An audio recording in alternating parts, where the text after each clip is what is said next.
आजगाव आणि धाकोरा ग्रामस्थांवर खोटे गुन्हे नोंद करणाऱ्या शासनाचा आम्ही तीव्र निषेध करतो।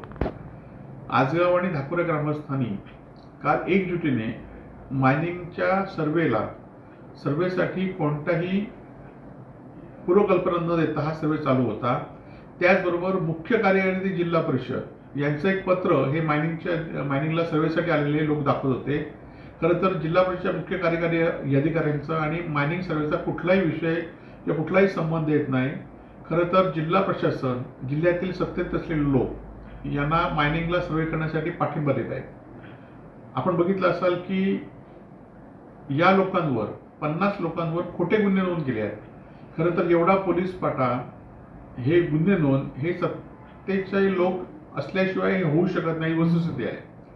आपण बघितलं असाल की 2004 ते 2014 या जिल्ह्यामध्ये अनेक मायनिंगचे सर्वे झाले। त्यातनं कळणे आणि सातारा सारखे प्रकल्प मायनिंगचे सुरू झाले आणि त्यावेळी सत्तेत कोण होते हे आपल्याला सर्वांना माहिती आहे। पण 2000 आणि ते 2024 मध्ये आम्ही लोकप्रतिनिधी असताना, मी असू देत, विनायक राऊत असू देत किंवा शिवसेनेचे लोकप्रतिनिधी किंवा सरकारमध्ये पालकमंत्री शिवसेनेचे असल्यामुळे आम्ही 2000 ते 2024 मध्ये एकही प्रकल्प नवीन सुरू करू दिला नाही, हे सिंधुदुर्ग जिल्ह्यातल्या लोकांनी लक्षात घ्यावे। आता 2024 मध्ये एकाच घराण्याकडे ही सगळी सत्ता आल्यामुळे आज गेले वर्षभर अवैधरित्या उत्खनन सगळीकडे सुरू आहे। त्याला प्रशासनाला धमकीने प्रशासन त्यांच्या पाठीशी असतं, कारण प्रशासनाने ते जुमानत नाहीत। प्रशासनावर राजकीय दबाव वारंवार आणत राहतात आणि त्यामुळेच एकाच घराण्याकडे सिंधुदुर्ग जिल्ह्यातली सत्ता गेल्यामुळे पालकमंत्री, आमदार, खासदार आता पुन्हा 2024 नंतर आता पुन्हा हे जवळजवळ 11 प्रकल्प मायनिंगचे या सिंधुदुर्ग जिल्ह्यात येत आहेत। त्याचबरोबर देवगड येथे, मुणगे येथे अणुऊर्जा प्रकल्प येत आहेत आणि या प्रकल्पाला कोणाचा आशीर्वाद हे सांगण्याची गरज नाही। परंतु सिंधुदुर्गवासियांनी कुठलाही घेऊन न जाता या प्रकल्पांना ठामपणे विरोध केला पाहिजे।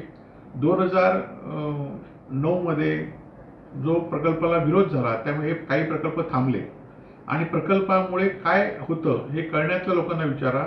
कळण्यातमध्ये मायनिंगचं उत्खनन झाल्यामुळे 2 वर्षापूर्वी जे अतिवृष्टी 4 वर्षापूर्वी झाली त्या अतिवृष्टीमुळे मायनिंगचे सगळे या ठिकाणी जे डोंगर खचल्यामुळे सगळी घरं मातीने भरून गेली होती। सगळा गाव 8 दिवस त्या घरातल्या लोकांना शेतीची नुकसान झालं होतं, बागायचं नुकसान झालं होतं।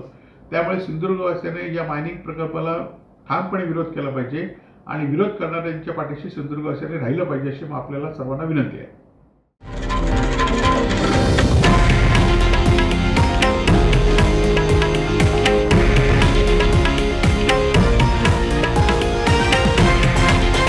हे आहे देशातील नंबर 1 न्यूज नेटवर्क आणि आपण पाहत आहात TV9 मराठी, एकमेव।